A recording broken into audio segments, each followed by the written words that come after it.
Умение уважительно и бережно хранить традиции. Агадуй – праздник, пришедший к нам из глубины веков, но по-прежнему актуальный. Он знаменует завершение посевных работ. Из года в год притягивает гостей насыщенной культурной программой и масштабом. Не первый раз. Мы сами лично выступали еще в 2018 году дуэтом с Алисой Семеновной.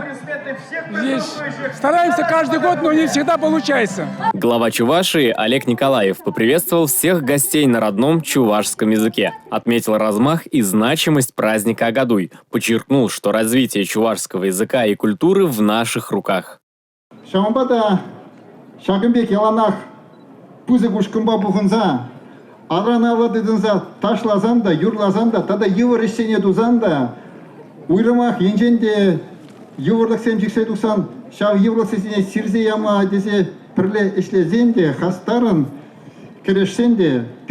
Пурныш, малала, пиде, хамра кирлибек, адаланма булдаре.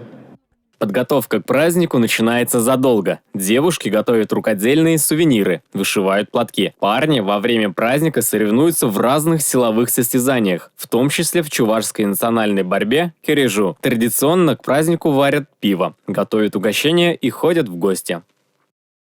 И костыбы, и хуплу, и хычины, а также имея хорошую экологически чистую среду, у нас очень много различных чаев, варенье, и мы можем с удовольствием накормить всех гостей нашего города вареньем из шишечек, из шелковицы, из жимолости. Различные травяные чаи тоже пользуются большим спросом. Раньше соседние деревни проводили Агадуй в разное время, поэтому успевали погулять на нескольких праздниках, в своей и соседних деревнях. Сейчас праздник проходит в один день и длится до поздней ночи.